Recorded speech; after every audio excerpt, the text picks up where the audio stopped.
Number 4 की last video ये solve numerical की वीडियो है। चैप्टर 4 के जो एक्सरसाइज है उसमें ये हमारी लास्ट वीडियो है। डायनामिक्स 2 के सॉल्व न्यूमेरिकल्स आप लोगों से शेयर किए जा रहे हैं। उससे पहले अगेन रिमाइंड करवाया जा रहा है कि वीडियो को चैनल को सब्सक्राइब कर लें, वीडियो को लाइक कर लें, सो डैट टाइमली आपको आने वाले तमाम वीडियोस और उनके सॉल्यूशंस टाइमली मिल सकें, गैसेस टेस्ट और पेपर्स के साथ साथ मिल सकें। सो क्वेश्चन नंबर 1 है, न्यूमेरिकल है हमारे पास। Calculate the torque acting on a spanner of the length 20 centimetre to loosen a nut by force of 50 newton. If the same nut is to loosen up by the force of 100 newton, what should be the length of spanner. तो कितनी length में change होगा ये हमने बताना है, so that कि आपका नट भी ख़राब ना हो और स्पैनर इफेक्टिवली यूज़ हो सके। सो गिवन डाटा में लेंथ ऑफ स्पैनर एल से शो कर रहे हैं 20 सेंटीमीटर या 0.2 मीटर हो जाएगा। अप्लाइड फोर्स F1 हो गई 50 न्यूटन और जो सेकंड फोर्स है, सेकंड केस फोर्स जब हम चेंज करें वो 100 न्यूटन। तो टॉर्क का फार्मूला है tau is equals to R cross F, या आर की जगह हम यहाँ ले सकते हैं is equals to L cross F 90 degree के लिए। और रिक्वायर्ड जो लेंथ है उसके लिए हम इसी फार्मूले में से लेंथ निकालेंगे, L is equals to tau divided by F. अब सोल्यूशन में पहले टॉर्क निकालते हैं, एल मल्टीप्लाई F1 है 0.2 multiply 50, so answer will be 10 newton metre. Now अगर सेम टॉर्क हमें चाहिए, वही काम करना है, तो टॉर्क 10 न्यूटन मीटर ही होगा। टॉर्क की इसी वैल्यू को यूज़ करेंगे F2 के लिए, तो L is equals to tau divided by F2, तो इक्वल्स आएगा 10 डिवाइडेड बाई 100 यानी 0.1 मीटर और मल्टीप्लाई 100 करने से 10 सेंटीमीटर। तो यानी हमारी फोर्स अगर डबल होगी तो डिस्टेंस या लेंथ हाफ हो जाएगी। So first answer tau is equals to 10 newton metre और रिक्वायर्ड लेंथ आपके पास आ गई हमारी 10 सेंटीमीटर। नेक्स्ट क्वेश्चन नंबर 2 पे आते हैं, numerical. A long uniform steel bar of length 1 meter is balanced by a pivot at its middle. Two masses M1 and M2 are suspended at the distance of 0.2 meter and 0.3 meter respectively from the pivot. Ignoring mass of the steel bar, if M1 is 0.6 kg, find M2. अब इसमें अहम बात ख्याल रखनी है कि आपको उन्होंने पिवट से डिस्टेंस दे दिया जो कि लेंथ्स आपको दी हुई हैं 0.2 मीटर और 0.3 मीटर। सो कोई कन्वर्जन की ज़रूरत नहीं है। गिवन डाटा में मैस है 0.6 kg at the distance is 0.2 metre from the pivot. Given में M2 आपने फाइंड करना है, तो M2 is equals to question mark at the distance of 0.3 metre from the pivot. Bar is balanced, ignore the mass. So formula हम use करेंगे वो है condition of torque, that is clockwise torque is equals to anti clockwise torque. और clockwise torque होता है force into displacement. Force यहाँ पे wait है तो M1 G इंटू डी, और दूसरी तरफ counter clockwise anti clockwise torque आएगा is equals to M2G into D2। यहाँ से हमने M2 की वैल्यू निकालनी है, G दोनों तरफ कैंसिल हो जाएगा। So final formula is M2 is equals to M1 D1 divided by D2।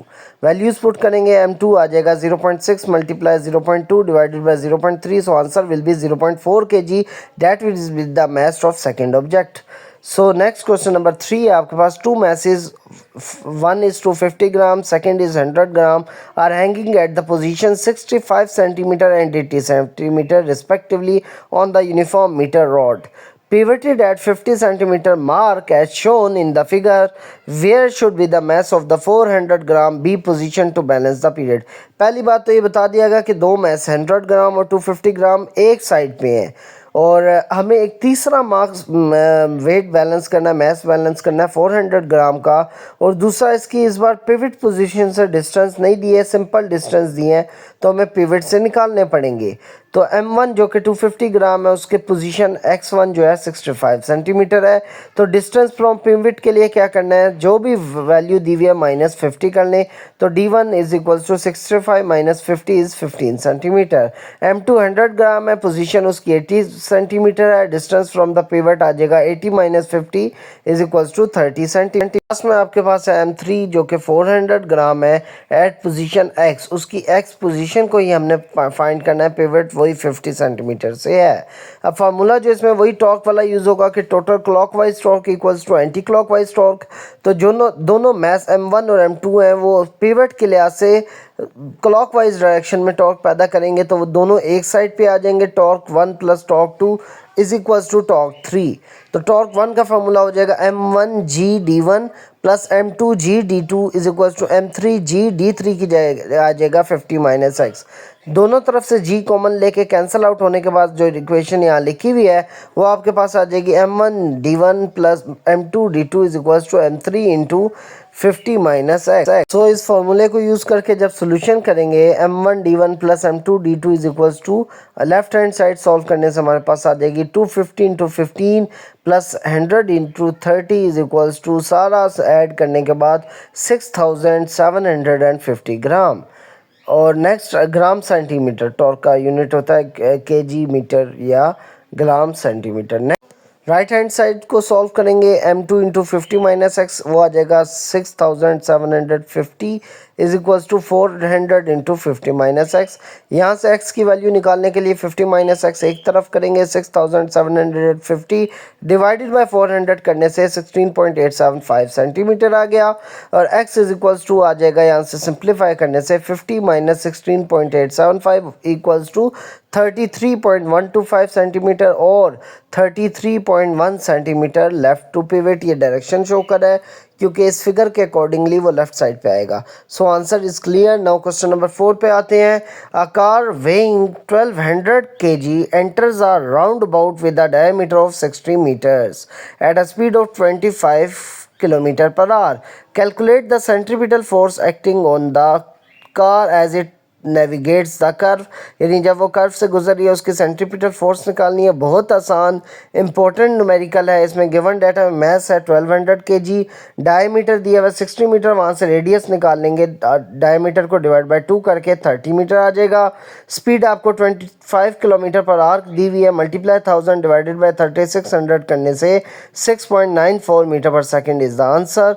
इसको यूज़ करेंगे फार्मूला हमारे पास सेंट्रीपिटल फोर्स के FC is equals to mv² divided by R. Values put करें, v² पहले निकाल लिए इन्होंने, आप इकट्ठा भी कर सकते हैं, 6.94 का स्क्वायर ले लें और उस वैल्यू को पुट करें 1200 minus multiply 48.17 divided by 30। So answer will be 1.93 multiply 10⁻³ newton और सिंपली 1.93 किलो न्यूटन। और some text books show 693.3 newton but with the given data r is equals to 30 metre, correct value is 1.93 multiply 10⁻³ newton, so 1.93 kilo newton. Question number 5 आपके पास है।